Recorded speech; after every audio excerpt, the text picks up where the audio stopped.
너희 모든 나라들아 여호와를 찬양하며 너희 모든 백성들아 그를 찬송할지어다. 우리에게 향하신 여호와의 인자하심이 크시고 여호와의 진실하심이 영원하미로다.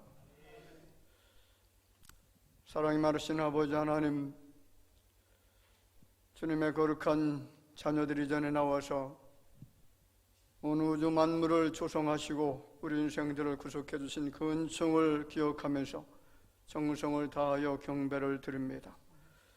온 마음과 정성을 다하여 살아계신 아버지 하나님 앞에 예배 드릴 때에 주의 성령께서 이전에 임하시고 은혜와 사랑이 충만한 예배, 거룩한 예배, 성결의 영으로 채워지는 복된 예배가 드려질 수 있도록 주의 성령께서 이전에 임하여 주옵소서. 우리의 심령이 새로워지는 복된 예배가 드려질 수 있도록 주의 성령께서 오늘 우리 심령 각자 마음속에 내주하여 주옵소서. 예배 모든 시종 우리 주님께 의탁하옵고 살아계신 예수님의 이름으로 기도하옵나이다. 아멘.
우리 주여, 주의 이름에 온 땅이 어찌 그리 아름다운지요.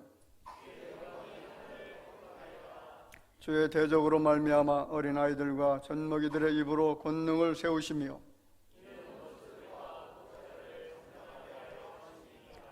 주의 손가락으로 만드신 주의 하늘과 사람이 무엇이기에 주께서 그를 생각하시며 그를 하나님보다 조금 못하게 하시고 주의 손으로 만드신 것을 다스리게 하시고 만물을 그의 발 아래 두셨으니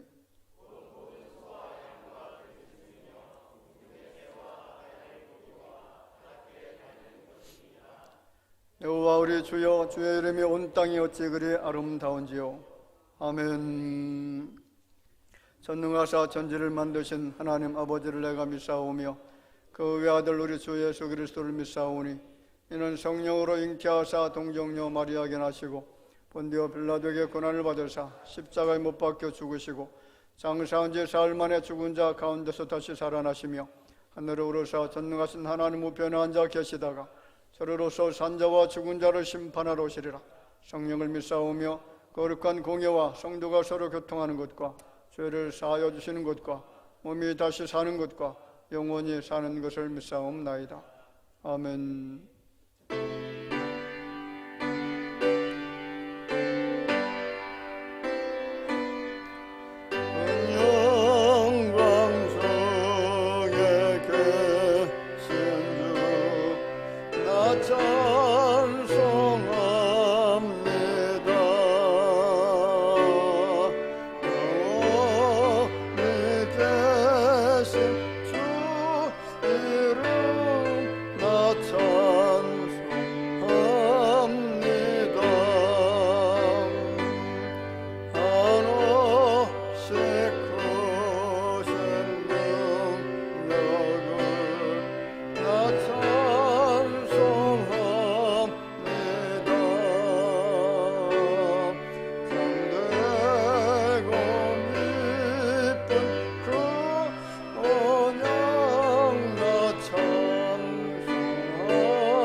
찬양과 영광 가운데 거하시는 하나님 아버지, 크신 은혜와 은총을 생각할 때에 하늘을 두루마리 삼고 바다를 먹물 삼아도 다 기록할 수 없음을 고백합니다. 우리들의 삶 속에서 잘못된 것은 끊고 버릴 것은 버리는 회개의 시간이 되게 하옵소서. 자신의 연약함과 나약함을 고백하게 하시고 세상의 허물을 벗고 예수 그리스도를 표대로 삼아 예수님을 닮아가는 믿음을 주옵소서. 날마다 하나님 말씀에 순종하게 하시고 온전하신 뜻을 무엇인지 깨달아 실천하게 하옵소서. 주님 안에서 지혜와 명철과 지식의 모든 보화가 감춰져 있사오니 저희가 주님께로부터 지혜를 얻으며 교훈을 받아 여호와를 경외함으로 섬기며 땅의 지혜가 아니라 하늘의 지혜를 갖기를 소망합니다. 주님의 자녀로서 주님의 주시는 한없는 복으로 인하여 날마다 승리하며 우리들의 연약함과 부족함을 부유하게 하옵소서. 성령 강림 주일을 맞이하여 성령의 은혜와 은사와 평강과 기쁨이 넘치는 우리의 삶을 새롭게 하옵소서. 연로하신 중에도 선교 사역을 하시는 원로 목사님 노중에 계시오니 주의 영이 함께 하시어 곤비치 않게 하시고 하시는 일순마다 더욱 부욕해 하옵소서. 손요한 선교사님과 모든 선교사님 경제적이나 선교 사역에 어려움이 없게 하시고 더욱 풍성케 하옵소서. 좋은 곳으로 전해주실 목사님 양육간 강건하게 하시며 그 말씀이 우리 영이 새롭게 하셔서 가정과 교회의 사랑이 더욱 복되게 하옵소서. 예배를 위하여 찬양하는 야베스 찬양단 위에 주님께서 홀랑 영광 받으시오며 예배를 돕는 모든 분에게 하늘의 평강이 넘치게 하옵소서. 예수님 이름으로 기도드리옵나이다.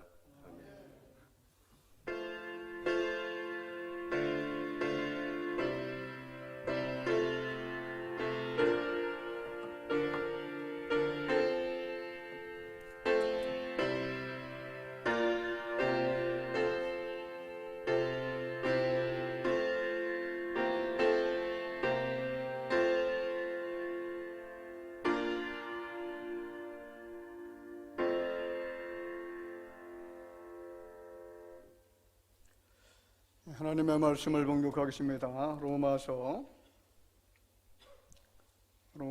8장 1절 말씀부터 2절까지입니다.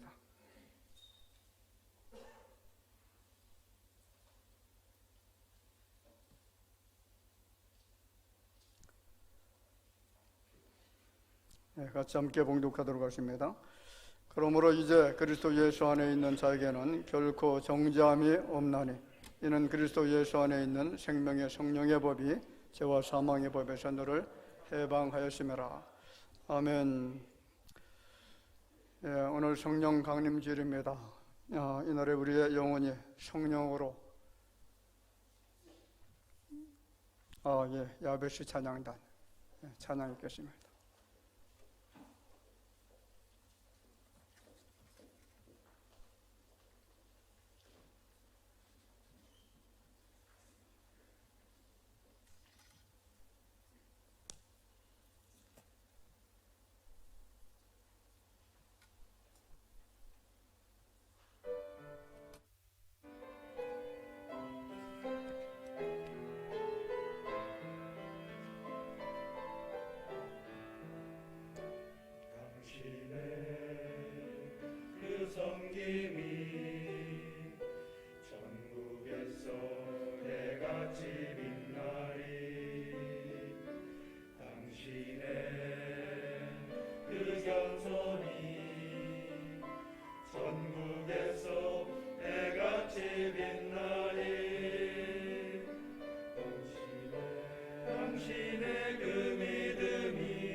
순종이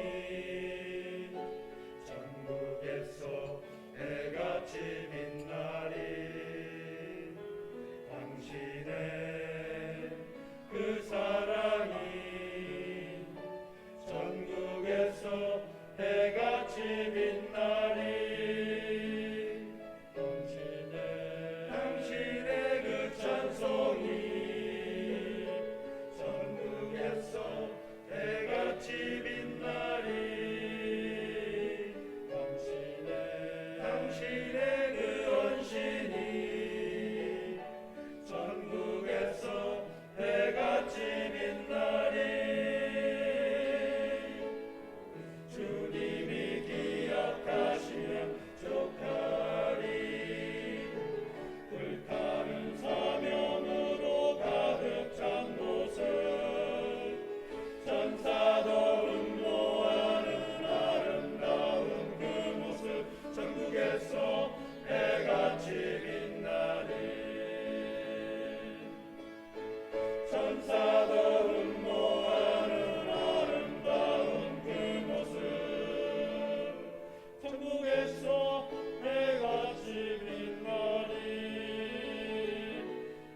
감사합니다.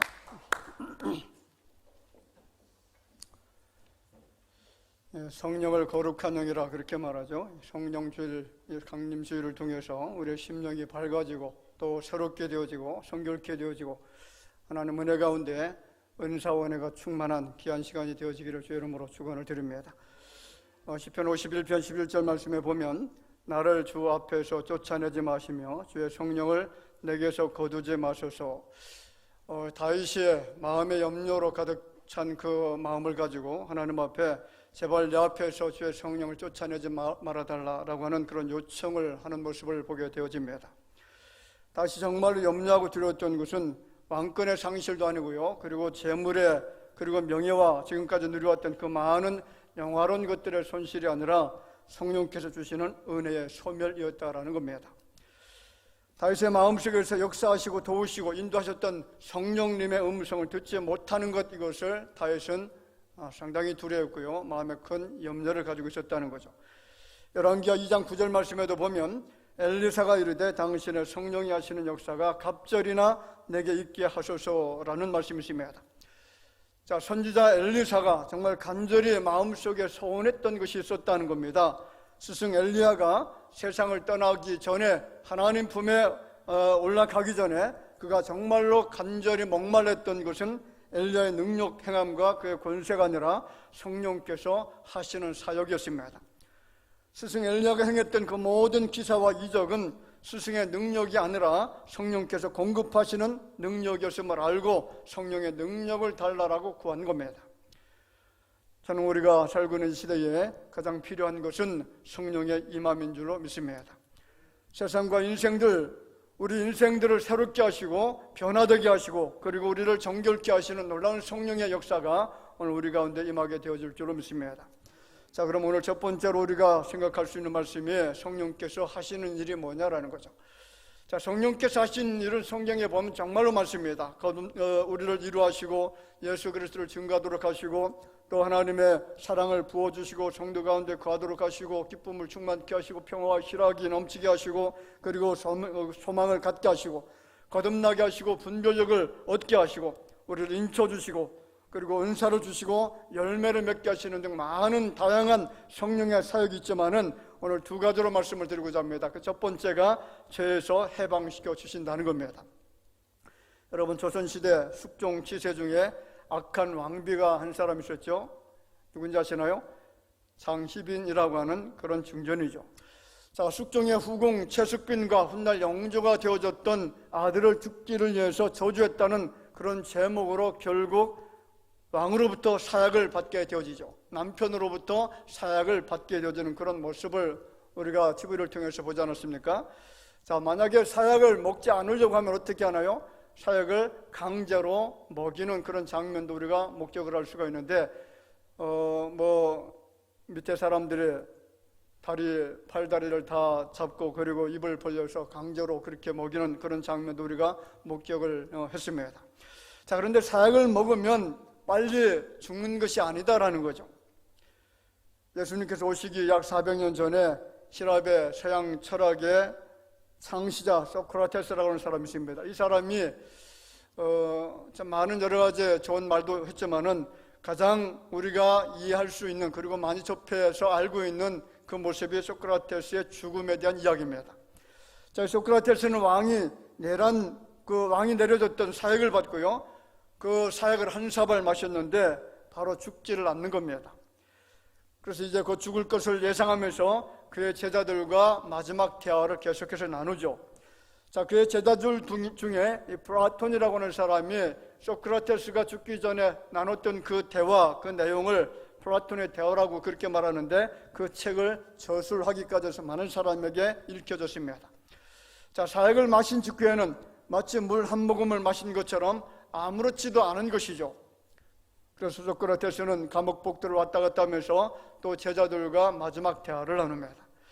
자, 한참 거닐다 보니까 그제서야 몸에 신호가 오기 시작합니다. 통증이 오기 시작하고 몸이 점점 굳어지기 시작합니다. 그래서 더 이상 걷지를 못하고 서서 이야기를 할 수가 없어서 힘들어서 앉아서 말을 하다가 시간이 지나니까 또 누워서 대화를 나누기 시작합니다. 결국 죽음을 맞이하게 된 것이죠. 자, 독약을 마셨어도 그 독이 온몸에 퍼질 때까지는 시간이 걸립니다. 그런데 여러분, 중요한 것은 여러분 결국 죽는다는 것은 변함없는 진실이라는 겁니다. 이스라엘 백성들이 광야에서 뱀에 물렸던 시간도 마찬가지 아닙니까? 그들이 아모리인들과 더불어서 하나님 앞에서 엄청난 죄를 짓고 난 다음에 어디선가 독사들이 나타나죠. 그리고 이스라엘 백성들, 진중에는 많은 사람들을 이리저리 물기 시작하죠. 거기에서 몇 명이 물렸는지 모르겠습니다. 수천 명, 수만 명의 사람들이 이 독사에서 물려서 지금 신음하고 있습니다. 죽어가고 있는 것이죠. 뱀에게 물리긴 했지만은 그 독이 온몸에 퍼질 때까지 죽지를 않습니다. 서서히 죽어가는 겁니다. 그들은 고통 속에서 그래도 살아보려고 몸부림치면서 모세에게 요청합니다. 하나님 앞에 기도해서 우리를 좀 살 수 있도록 해주십시오. 모세가 하나님 앞에 구합니다. 그랬더니 하나님의 음성이 이제는 구리 뱀을 장대에 매달라고 명령하시죠. 그래서 고개를 들고 그것을 쳐다보는 사람들은 다 살았다는 겁니다. 그런데 여러분, 쳐다보지 않은 사람은 모두 다 죽었습니다. 그렇습니다. 모든 인간은요, 사탄이라고 하는 뱀에 물려서 죄라고 하는 독이 우리 몸속에 지금 들어와 있는 겁니다. 그런데 여러분, 희망이 있는 줄 믿습니다. 예수님이 하신 말씀을 기억하시기 바랍니다. 뭐라고 말씀했냐면 진리를 알지니 진리가 너희를 자유롭게 하리라. 자, 다시 예수님이 말씀하시죠. 진실로 진실로 너희에게 말하노니 죄를 범하는 자마다 죄의 종이라라고 그렇게 선포를 하셨습니다. 다시 말하면 우리는 이 죄성의 종이 되어졌다는 거죠. 죄성이 우리의 자유를 박탈했습니다. 우리를 끈질기게 계속 괴롭히고 있습니다. 그래서 인간에게는 하나님을 섬기는 자유도 부모를 공경할 자유도 없는 겁니다. 다시 말하면 선을 행할 자유가 인간 자신들에게는 전혀 없다는 겁니다. 오직 진리 되신 예수 그리스도만이 우리를 죄에서 해방시켜 주실 줄로 믿습니다. 그래서 오늘 본문에 말하죠. 그러므로 이제 그리스도 예수 안에 있는 자에게는 결코 정죄함이 없나니. 자, 오늘 본문을 역으로 해석해 보겠습니다. 결코 정죄함이 없나니라고 하는 말을 역으로 해석하면 완전하게 정죄받는다라는 뜻입니다. 모든 사람이 죄인이 되어졌다는 말이고요. 그 죄는 그 누구도 예외 없이 모든 사람들에게 임하고 있었다라는 겁니다. 정죄를 받는다는 것은 결국 여러분 하나님의 심판을 받게 되어진다는 것이고요. 그 심판의 결과는 영원히 죽음에 던져진다는 그런 의미가 됩니다. 구원받지 못해 마귀의 수중에 완전하게 떨어진다는 겁니다. 그래서 2절 말씀을 보시면 정죄함을 받게 된 자들에게 주어진 저주가 무엇이냐면 죄와 사망의 법에서 결코 벗어날 수가 없다는 겁니다. 예수 밖에 있으면 죄로 인한 사망의 법에서 벗어날 수가 없는 겁니다. 그런데 사망을 이기신 예수 안에 있게 되어지면 어떻게 됩니까? 그 후로부터는 내 안에 생명의 법이 주장하게 될 줄로 믿습니다. 더 중요한 것은 죄인이 예수 안에 있게 되어지면 그때부터 역사하시는 분, 임하시는 분은 바로 성령 하나님이십니다. 예수 안에 우리가 머물러 있다라고 하면, 다시 말하면 우리가 예수 그리스도를 주로 시인하고 보혈의 능력, 보혈의 그늘 아래 우리가 있기만 하면 더 이상 내 안에 사망이 왕노릇하지 못하게 되고요, 대신 성령의 법이 나를 살려주신다는 겁니다. 여러분, 인생을 가장 비참하게 하는 것이 있습니다. 죄라는 겁니다. 죄라고 하는 것은 하나님과 원수가 되게 만들고요, 그리고 형벌받아 마귀의 자식이 되어져서 지옥의 고통을 당하게 되어지는 것, 이것이 바로 죄입니다. 고대에서 가장 끔찍한 형벌 가운데 하나가 죽은 사람의 시체를 사형석에 꽁꽁 묶어두는 그런 사형제도가 있습니다. 자, 시체가 점점 썩어가면서 벌레가 나오죠. 그리고 산 사람을 갉아먹도록 하는 것입니다. 여러분, 얼마나 끔찍한 형벌입니까? 이런 사형을 받는 당사자라고 하면 얼마나 고통스러울까요? 얼마나 그 고통에서 벗어나고 싶은 것입니까? 살고 싶을 겁니다. 처참한 상황에서 빨리 벗어나고 싶을 겁니다. 그런데 꽁꽁 묶여있기 때문에 전혀 벗어날 길이 없습니다. 마찬가지입니다. 나는 악으로부터, 죄로부터 자유하고 싶은데, 사탄의 육으로부터 해방을 받고 싶은데 벌레가 나를 갉아먹듯이 나를 삼키려 지금 덤벼들고 있습니다. 그래서 바울은 오라, 나는 곤고한 사람이로다, 이 사망의 몸에서 누가 나를 구원하랴라고 그렇게 탄식을 했습니다. 그럼 이런 갈등과 싸움이 계속되는 이유가 도대체 무엇일까? 이유는 우리가 아직도 죄를 지었지만 살아있기 때문에 그렇습니다. 사람의 가슴에 무거운 돌을 올려놓을 때에 무겁다라고 느끼는 사람은 살아있기 때문에 무겁다라고 느끼는 거죠. 자, 그런데 송장 위에는 아무리 큰 바위를 올려놓는다라고 할지라도, 아무리 날카로운 창으로 찌른다라고 할지라도 무겁거나 아프다라고 말할 수가 없는 겁니다. 무거움을 느끼지 못합니다. 왜 그러냐면 그 사람이 죽었기 때문에 그렇습니다. 그렇습니다. 불신자는 기도하지 않아도 갈등이 없습니다. 불신자는 선을 행하지 않아도 고민이 없습니다. 악을 행해도 그 마음속에 그 죄에 대한 어떤 악한 마음속에 탄식이 없다라는 거죠. 불신자는 말씀에 순종하지 않아도 아픔이 없습니다. 이유는 그들에게 생명의 법 대신에 죽음의 법, 죄의 법, 사망의 법, 사탄의 원리가 존재하기 때문에 그렇습니다. 그런데 여러분, 성령께서 찾아오시면, 보혈의 능력이 우리를 찾아오시면, 주님께서 선포하는 놀라운 복음이 나를 찾아오게 되어지면 이 죽음의 법, 정죄의 법에서 성령은 우리를 자유하게 해 주실 줄로 믿습니다. 더 이상 죄에 매여서 종노릇하지 않고 자유함을 누리게 해 주신다라는 것입니다. 그래서 누가복음 4장 18절 말씀에 보면 주의 성령이 내게 임하셨으니 이는 가난한 자에게 복음을 전하게 하시려고 내게 기름을 부으시고 나를 보내사 포로된 자에게 자유를, 눈먼 자에게 다시 보게 함을 전파하며 눌린 자를 자유롭게 하신다라고 했습니다. 눌린 자라고 하는 뜻은 억압하다라는 그런 뜻을 가지고 있습니다. 그렇다면 우리가 무엇에 눌려있고 무엇에 억압을 받고 있을까요? 여러분, 우리의 심령이 무엇 때문에 산산이 깨져 있습니까? 이유는 죄라는 것입니다. 인생은 언제나 죄악의 포로로 살아갑니다. 죄 때문에 근심하죠. 죄 때문에 억압을 받고, 죄 때문에 고통당하고, 죄 때문에 염려하고 근심하고, 죄 때문에 두려움을 느끼고, 죄 때문에 우리의 심령이 갈갈이 찢겨져 있습니다. 보다 더 중요한 것은 그 죄 때문에 하나님의 자녀들이 누리고 살아야 될 자유를 완전히 빼앗기고 살아간다는 거죠. 그렇다면 죄를 주관하는 자들이 여러분 누군지 아십니까? 누가 죄를 주관합니까?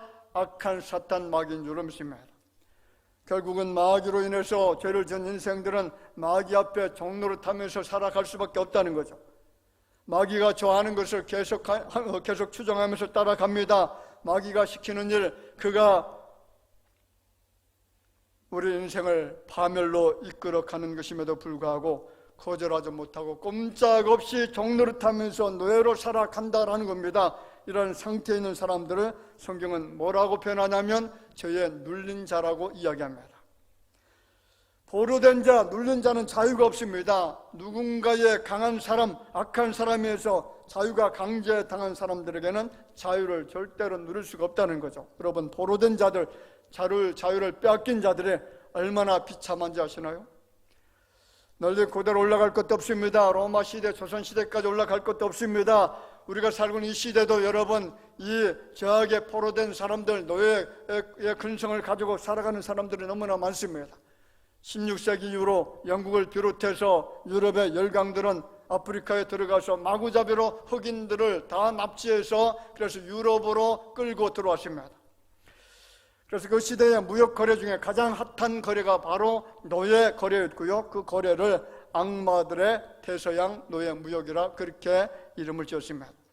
약 1100만 명이나 되는 흑인들이 자유를 박탈당한 채로 비참하게 노예로 끌려와서 일평생 죽는 그 순간까지 채찍에 맞고 고통당하면서 노예살을 했다는 거죠. 한번 노예가 되면 벗어날 길이 없습니다. 벗어나려고 시도하긴 하지만 결국 죽음에 넘겨질 수밖에 없습니다. 사탄의 세력이 얼마나 강력한지, 한번 그들의 노예로 전락하게 되어지면 그들 수중에서 벗어날 방법을 찾을 수가 없다는 거죠. 벗어나려고 하면 더욱더 강한 채찍으로 매를 맞을 뿐입니다. 그런데 여러분, 길이 있는 줄로 믿습니다. 사탄의 노예로부터 벗어나서 자유로 살 수 있는 길이 있습니다. 인생들이 율법에 매여서 죄의 종노릇하며 사망에 매여 살던 자들이 참된 자유를 누릴 수 있는 길이 있다는 거죠. 그 길이 바로 예수 안에 있으면 길이 열려지게 될 줄로 믿습니다. 예수 안에 있으면 성령께서 죄와 사망의 법에서 해방시켜 주신다라고 약속을 했습니다. 더 이상 죄의 노예로 살면서 마귀에게 끌려다니지 않게 되어졌다는 사실입니다. 오늘 여러분들은 성령 안에서 모든 적의 포로 생활 가운데서 해방되어지고 참된 자유자가 되어지시기를 주 이름으로 축복을 드립니다. 두 번째는 진리 가운데로 인도하신다라는 겁니다. 성령께서 무엇을 하시느냐? 성령께서 진리 가운데로 나라고 하는 자를 인도해 주신다는 사실을 여러분 믿으시기를 바랍니다. 요한복음 16장 13절에 보면 그러나 진리의 성령이 오시면 그가 너희를 모든 진리 가운데로 인도하시려니. 우리가 살고 있는 세상을 여러분 바라보시기 바랍니다. 우리가 서 있는 곳, 내가 어디에 있든지 간에 거짓과 그리고 진리가 충돌하는 현상을 볼 수가 있습니다. 내가 만약 거짓의 자리에 서 있다면 그것은 불행이죠. 왜냐하면 그곳엔 구원이 없다라는 겁니다. 이스라엘 백성들이 출애굽한 다음에 시내산에 이르게 되어졌습니다. 하나님은 그곳에서 모세를 부르시고요, 그리고 40일 동안 모세에게 이스라엘 백성들이 지켜야 될 율법을 주었습니다. 자, 그런데 생명이 담겨져 있는 그 율법을 받는 순간 이스라엘 백성들이 하게 되어진 행동은 금송아지를 만들어 놓고 그 앞에서 뛰놀면서 그리고 번제를 드리면서 이것이 우리를 인도해낼 신이라고 주장하면서 그 금송아지를 극렬하게 섬겼다는 겁니다. 가짜가 진짜로 둔갑을 한 것이죠. 금송아지는 이스라엘을 구원의 길로 인도할 수 없는 분명한 가짜였습니다. 그런데 그 가짜를 진짜로 둔갑시켜 놓고 그것이 진짜 신이라고 우리를 구원할 진리라고 선포한 다음에 그 신을 추종한 겁니다. 우리가 살고 있는 세상을 보면요, 거짓을 진실이라고 왜곡하는 일들이 얼마나 많은지 모릅니다. 분명한 거짓입니다. 그런데 그것이 진짜라고 선동하는 선동가들이 있다라는 거죠. 그 거짓 선동에 부하내동해서 따라가는 사람들이 한두 사람이 아닙니다. 수백만 명, 수천만 명이 따라가고 있습니다. 헤아릴 수 없는 사람들이 거짓의 영에 이끌려서 파멸의 길로 끌려가고 있다라는 겁니다. 이스라엘 백성들을 보세요. 금송아지를 만들자 그 금송아지가 우리를 이끌 신이라고 주장한 사람들은 그렇게 많지가 않습니다. 이스라엘 모두가 그렇게 주장한 것이 아니라 일부의 사람들을 선동을 한 거죠. 여러분, 악한 영들은요 언제나 인생들을 파멸로 이끌어가기 위해서 사람들을 선동할 겁니다. 진리가 아닌데 진리라고 합니다. 믿지 말아야 될 것을 믿으라고 말합니다. 진짜가 아닌데 진짜라고 그렇게 선동할 겁니다. 그럴 때 그 거짓과 진리 가운데 우리가 진리에 설 수 있도록 우리를 진리 가운데 인도하시는 분, 그분께서 바로 성령 하나님이신 줄로 믿습니다. 그분은 하나님의 백성들을 언제나 진리 가운데로 인도하실 줄로 믿으시기를 바랍니다. 오늘 여러분들은 진리 되신 성령님의 인도하심으로 언제나 진리편에 서시기를 주의 이름으로 축복을 드립니다. 여러분, 인생들이 진리의 성령으로 충만하게 되어진다면 절대로 거짓의 길로 가지 않습니다. 거짓에 속지 않는다는 것이고요, 거짓의 노예로 살지 않게 되어진다는 겁니다. 반대로 내 안에 성령님의 역사가 없다라고 하면, 성령으로 채워지지 않고 성령의 인도하심을 받지 않는다면 어떻게 되는 건지 아십니까? 거짓에 미혹되어 살게 되고 거짓 것을 믿게 되어지고 거짓 것을 따라가게 되어지고 추종하게 되어지고 거짓 편에 서서 거짓된 삶을 살다가 그래서 거짓 가운데 여러분 죽게 된다는 거죠. 데살로니가후서 2장 11절에 보면 이러므로 하나님이 미혹의 역사를 그들에게 보내사 거짓 것을 믿게 하심은 진리를 믿지 않고 불의를 좋아하는 모든 자들로 하여금 심판을 받게 하려 하심이라. 여러분 잘 보시기 바랍니다. 왜 거짓 것을 믿는다고 합니까? 그 안에 해답이 있습니다. 거짓 것을 믿는 것은요, 하나님께서 미혹의 영을 보내셨기 때문이라는 거죠. 미혹의 영이 내 안에 역사하니까 어떻게 됩니까? 아무리 이것이 진리라고 100번 1000번 말해줘도 그 진리를 안 믿는다는 거예요. 우리가 정말 감사하는 것이 있습니다. 무엇을 감사하는 것입니까? 하나님의 말씀이 의심 없이 믿어진다는 겁니다. 진리 대신 예수가 믿어지고요, 그가 오심이 믿어지고 죽으심이 부활하심이 그리고 그가 승천하심이 다시 오실 예수님이 의심 없이 어떻게 되어진다는 거죠? 믿어진다는 겁니다. 내 안에 진리의 영, 믿어지게 하는 진리의 영이 내 속에 역사하기 때문에 믿어지는 겁니다. 앞으로 이 시대의 사람들은요 계속해서 진리를 거부하고 대적할 겁니다. 거짓의 영이 너무 강력하게 역사하고 있기 때문에 진리를 따르기보다는 거짓을 따르는 무리가 점점 더 많아지게 되어지고요. 그래서 그 거짓의 무리들이 이 땅에서 선한 자들까지 계속해서 고통스럽게 할 겁니다. 지난 대통령들의 취임사를 연구한 사람이 있습니다. 조사를 해보았다고 합니다. 대다수의 대통령들이 취임사를 하면서 국민들에게 약속을 하죠. 내가 대통령이 되어지면 이 나라를 이렇게 이끌어 가겠습니다. 이 국민들을 이렇게 통치하겠습니다. 내가 정말 부유한 나라로 만들겠습니다. 온갖 것을 다 약속을 한다고 합니다. 그런데 5년 임기가 끝나고 나서 그 약속한 말을 추적해 보니까 거의 대다수의 대통령들이 약간의 것들은 지키기도 하지만은 거의 지키지 못한다라는 그런 통계가 있습니다.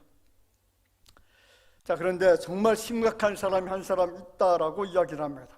취임사에서 약속한 것이 30가지 약속을 했는데, 그런데 딱 한 가지만 빼고 그 29가지 약속은 하나도 지키지 못했다라는 그런 통계를 봤습니다. 그래서 제가 진짠가 한번 찾아서 살펴봤더니 30가지 약속을 했는데 29가지는 하나도 지키지 않았더라고요. 정말로 안 지켰습니다. 단 한 가지 지킨 것이 뭐냐면 단 한 번도 경험해보지 못한 나라를 만들겠다. 이것은 지켰다라는 거예요.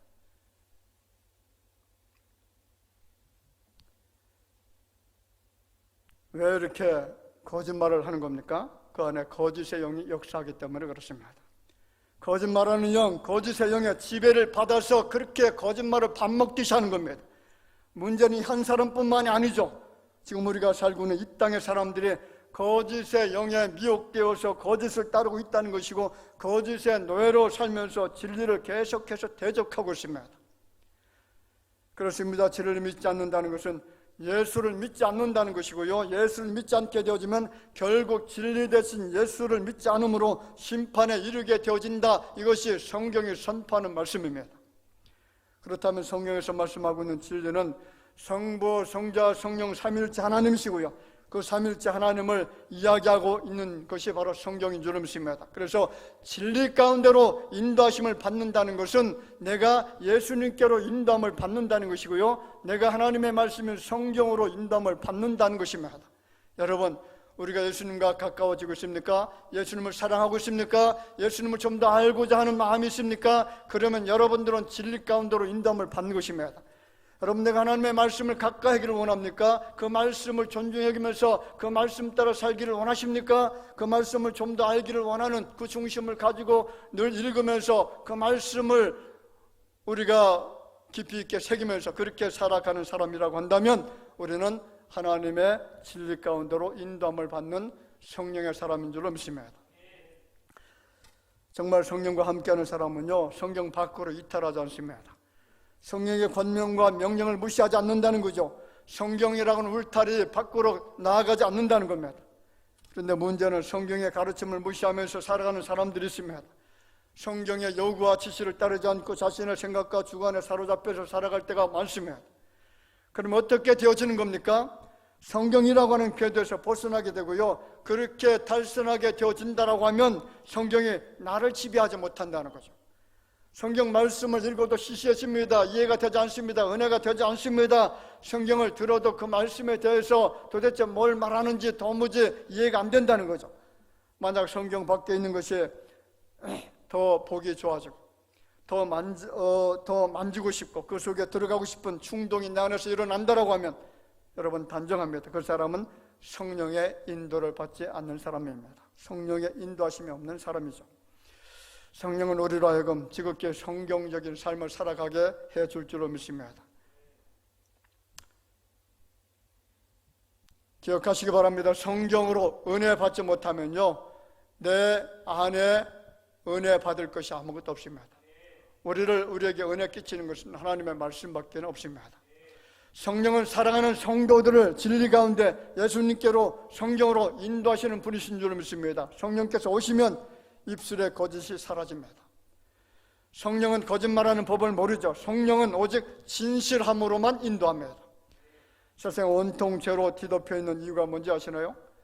불법과 불의가 판을 치고 있는 이유는 진리를 모르기 때문에 그렇습니다. 성경은 분명히 말씀을 하죠. 진리의 성령이 오시면 너희를 진리 가운데로 인도하시리라. 여러분, 성령이 오시면 우리를 어디로 인도하신다고요? 우리를 진리 가운데로 인도하십니다. 거짓의 이끌림을 받지 않게 하시고, 거짓에 농락당하지 않게 하시고, 거짓을 추종하지 않게 하시고, 거짓 편에 서서 악한 일을 하지 않도록 여러분, 성령께서 우리를 진리 가운데로 인도해 가실 것을 믿으시기를 바랍니다. 그렇습니다. 진리 가운데로 인도함을 받는 사람은 어둠에 거하지 않습니다. 항상 빛 가운데 걸어갑니다. 세상을 밝게 만드는 그런 주인공들이 될 수가 있다는 거죠. 세상에 소망을 주는 삶을 살아가는 사람들이 될 줄을 믿습니다. 여러분, 성령께서 하시는 일이 너무나 많습니다. 우리를 거듭나게 하신다고 했습니다. 위로하시고 예수 그리스도를 증거하도록 만드시고 구원의 길을 인도하시고 하나님의 사랑을 부어주시고 성도 가운데 거하시고 기쁨을 주십니다. 소명을 갖게 하십니다. 분별을 주시고요. 그리고 우리를 인쳐주시고 거룩하게 하시고 은사를 주시고 열매를 맺게 하시고 그리고 성령으로 충만케 하시고 하나 되게 하시고 담대하게 하시고 복음을 전하게 하시고 자유하도록 하시는 것이 바로 성령의 사역인데, 오늘 제가 두 가지로 말씀드렸죠. 성령께서 무슨 일을 하신다고요? 죄에서 해방시켜 주시고, 또 한 가지가 뭡니까? 진리 가운데로 인도하신다는 겁니다. 성령 강림 주일을 맞이해서 내 안에 있는 모든 죄의 굴레가 벗어지고 성령 안에서 참된 자유자로 살아가시기를 주의 이름으로 축원을 드립니다. 모든 거짓과 불의를 분별해서 언제나 진리 편에 서시기를 바라고요. 옳은 길을 선택하시고 왼쪽이 아니라 오른편에 서시기를 바랍니다. 염소의 자리가 아니라 양의 자리에 서시기를 바랍니다. 쭉정이가 아니라 알곡의 자리에 서게 될 줄 믿습니다. 그렇게 되어질 때에 우리는 하나님의 영광 안에 거하게 되어지고 하나님의 영화로운 나라에 참여하게 되어지는 복된 심령들이 되어질 것을 믿으시기를 주의 이름으로 축원을 드립니다. 우리 한번 기도드리겠습니다. 존귀하신 아버지 하나님, 오늘 성령 강림 주일을 맞이해서 성령 하나님께서 당신의 택한 백성들에게 쏟아 부어주시는 것이 무엇인지 우리에게 행하시는 많은 것들을 봤습니다. 그런데 특별히 이제는 모든 죄수를 해방시켜 주시고 참된 자유자가 되게 하시고, 그래서 거짓된 곳에 서지 않게 하시고 늘 진리 편에 서서 진리의 하나님을 찬양하고 그 이름을 높이면서 살아갈 수 있는 그 은총을 우리가 경험할 수 있는 귀한 시간이 될 수 있도록 인도해 주실 줄로 믿습니다. 존귀하신 아버지 하나님, 우리는 영원토록 죄의 굴레에서 벗어날 수 없는 죄인들입니다. 악한 어둠의 영들 사탄에게 매여서 살아갈 수밖에 없는 불행한 인생이었음에도 불구하고 성령께서 우리 안에 진리의 마음을 허락해 주시고, 그래서 정직한 영으로 새롭게 해주시고 날마다 진리편에 서서 주님을 사모하는 마음을 가지고 살아갈 수 있도록 도우신 것은 성령 하나님의 축복인 줄로 믿습니다. 우리를 도우신 성령 하나님의 은혜인 줄로 믿사오니 이제는 성령 안에 갈 수 있도록 도와주시고 날마다 진리 가운데 빛의 자녀로 살아갈 수 있는 이 백성들이 되게 하여 주실 줄로 믿사오고 살아계신 예수님의 이름으로 기도하옵나이다. 아멘.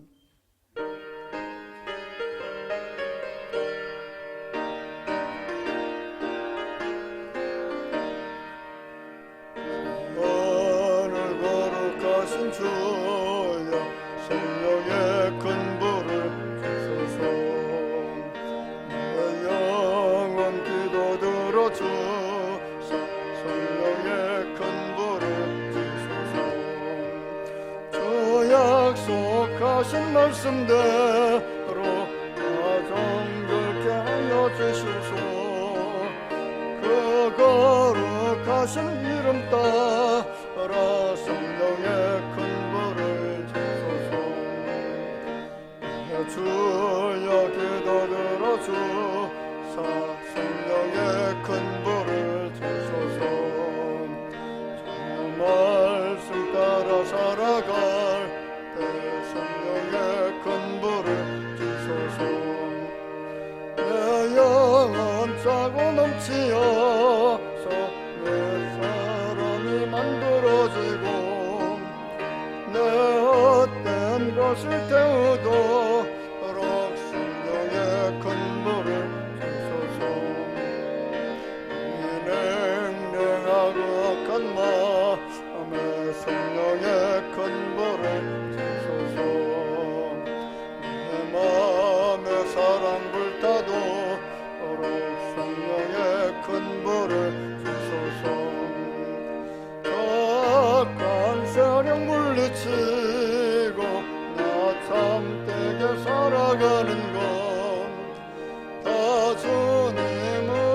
되시오니 성령의 근본을 주소서.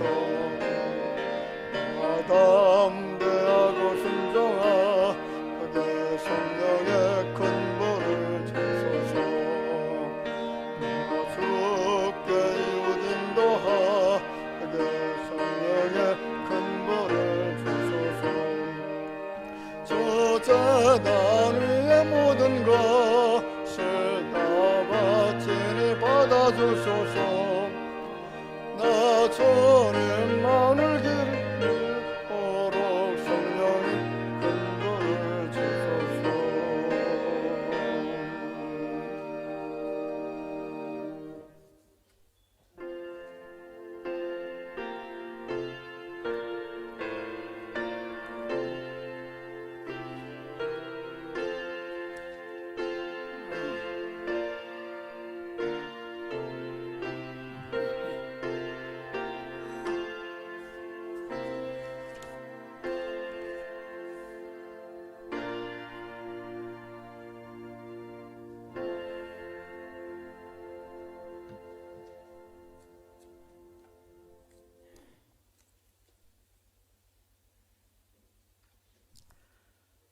감사함을 드립니다.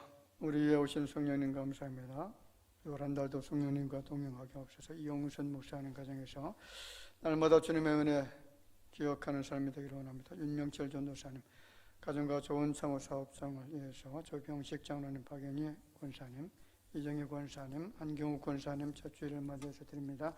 자녀들 가정 평안케 하시며 건강 주시고 새 생명 주옵소서. 한용석 김성희 집사님 은혜와 감사 넘치게 없어서. 최미옥 군사님 가족들의 건강 지켜주옵소서. 김덕준 정순자 집사님 감사에 감사합니다. 전상호 집사님, 최영 군사님 감사하면서 살기를 원해서. 배아득 집사님 가정의 주인 되시는 주님 헌신과 봉사가 넘치는 가정 되기를 원해서. 이기선 병원자 집사님 늘 풍성함에 감사합니다. 한 주 동안도 주님의 은혜 감사함으로. 지용재 최혜란 집사님 늘 동행하시고 전과 영광과 찬양과 경배를 받으시기 합당하신 주님 감사함으로. 이명석 이우석 성도님 주님께서 책임져 주시는 자녀 되기를 원해 성현호 성도님 드리고요. 조재목 성도님 주님께 잡히기를 원합니다. 구한나 세일 성도님 건강함으로 하나님께 영광 돌리는 딸들이 되기를 원해서. 좋은 영혼 성주 성도님 우명으로 드렸습니다. 11주 예물 드립니다. 윤명철 전도사님, 한경욱 권사님, 최미옥 권사님, 장병석, 정현석 집사님, 윤한주 전길자 집사님, 천상호 집사님, 최용 권사님, 김희숙 성도님, 안미숙 집사님, 김경진 집사님, 배아득 집사님, 김미진 집사님, 천다은, 천다희 성도님 드렸습니다. 구장금, 선경금, 주정원금, 정성을 다해서 주님 앞에 드립니다. 기도드리겠습니다. 하나님 은혜를 감사합니다. 오늘 예배 가운데 이처럼 정성으로 주님 앞에 경배 드리면서 주님께서 주신 이 귀한 물질을 분별해서 주 앞에 드렸습니다. 하나님의 것입니다. 우리에게 필요한 것을 공급해 주신 그 은총에 감사함으로 드려졌사오니 주께서 받으시옵소서. 특별히 마음의 여러 가지 소원을 주 앞에 드렸습니다. 가정을 위해서, 사업장을 위해서, 건강을 위해서, 그리고 또 새 생명을 위해서 힘으로 점으로 마음의 소원들을 담아 드려진 모든 기도의 제목들이 하나님의 거룩한 때에 가장 선하고 아름다운 것들로, 복된 것들로 주님이 허락하여 주시옵소서. 예물이 사용되어질 때마다 오병이어로 함께 하시기를 원하옵고 예수님의 이름으로 기도하옵나이다. 아멘. 자, 우리 다 같이 인사드리겠습니다. 우리 주변에 계신 분들 바라보십니다. 만나서 반갑습니다. 주님 안에서 사랑합니다. 우리 기쁨으로 같이 반갑게 웃으시면서 인사 잠깐 나누도록 하겠습니다.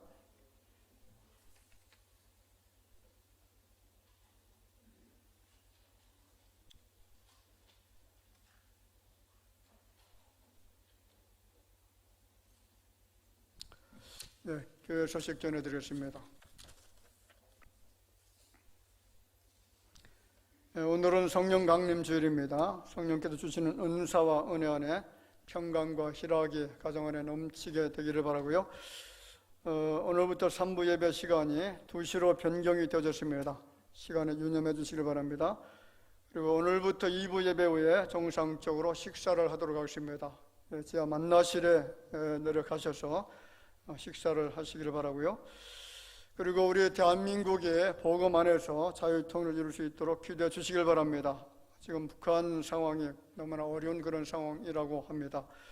너무나 가물었고요. 그리고 또 농사가 지금 잘 되지 않는 그런 상황이기도 하고 식량이 많이 떨어져서 아사하는 사람들이 굉장히 많이 지금 발생하고 있는 그런 상황에 있습니다. 이런 상황에서 속한 신뢰 보고만 안에서 통일이 이루어지고요. 그래서 남과 북이 정말 하나님을 섬기는 그런 나라가 되어져서 주님이 주시는 풍성한 그런 자유, 그리고 뭐 양식이라든가 이런 것 때문에 고통당하지 않도록 위해서 우리가 함께 기도해 주시면 감사하겠습니다. 교회 내 엘리베이터가 순조롭게 설치될 수 있도록 기도 부탁드리겠습니다. 아직까지 설계가 맞춰지지 않았고요. 금주에 다 맞춰지리라 생각을 하고 엘리베이터 공사는 한 2달 정도 걸린다고 합니다. 제가 그 완공 시기를 한 8월 말쯤으로 지금 예상을 하고 있습니다. 하여튼 그때까지 완공이 될 수 있도록 그렇게 기도해 주시길 바라고요. 교회 내 소독, 수예배 특성 모임 참고하시길 바라고요. 오늘 모임은 2부 예배 후 탁구부 모임 갖도록 하겠습니다. 그리고 어제 이 남선교에서 교회 앞 둥근 테이블 새롭게 또 이렇게 교체해 주신 것 대단히 감사를 드립니다. 그리고 박현 집사님, 이용용 권사님 가정에서 하나님께서 모든 일에 범사에 이렇게 형통케 하시고 또 좋은 일 있도록 하신 것을 감사해서 떡을 준비해 주었습니다. 감사를 드리고요. 그리고 일부 전찬양팀 이우석 성도님 주님의 이름으로 임명을 드리겠습니다. 그리고 이용빈 집사님, 이평호 권사님 교통사고를 당하셨는데 지금 대전 자생 한방병원에 입원 중에 있습니다. 어떻게 보면 아주 큰 사고를 당했는데 하나님의 도우심과 은혜로 그렇게 크게 또 다치지 않아서 얼마나 감사한지 모릅니다. 고속도로에서 사고가 났기 때문에 뒤에 오는 차에서 이제 그 추돌 사고가 일어났고요. 가만히 이렇게 서 있는 그런 차를 뒤에서 뭐 얼마나 속도를 냈는지 모르겠지만은 아주 그 스피디하게 추돌이 일어났는데 외상도 전혀 없고 그래서 이제 조금 허리 같은 데 이런 통증이 있어서 지금 치료받고 있는 중에 있습니다. 속한 신뢰에 또 회복될 수 있도록 기도해 주시면 감사하겠습니다. 이상 교회 소식 전해드렸습니다.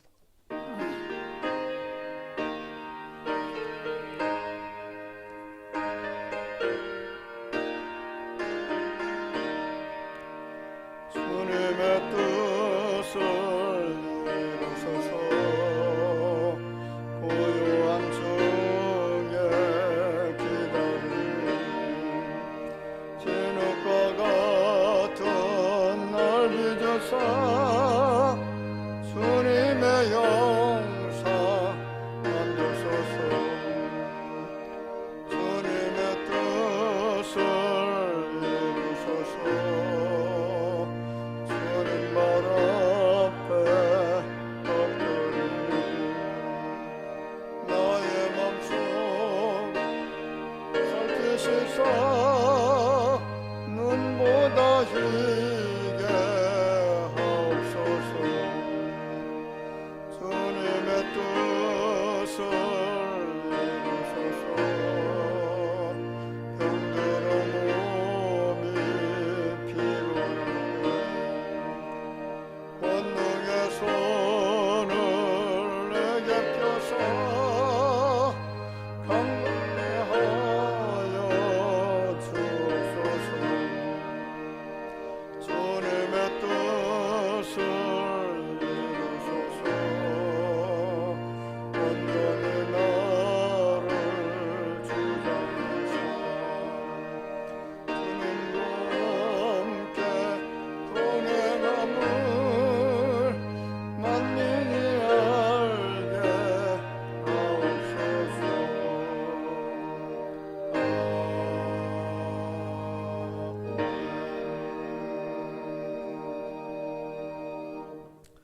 지금은 살아계신 우리 구주 예수님의 은혜와 하나님 아버지의 놀라우신 사랑하심과 성령님의 교통하심이 성령 강림 주일을 맞이해서 우리를 온갖 죄악에서 해방시켜 주시고 늘 진리 가운데로 인도하시는 그 성령 하나님의 그 크신 도심과 은총을 감사하며 머리 숙여 경배드리는 모든 주의 자녀들 위해 이제로부터 영원토록 함께 있을지어다. 아멘.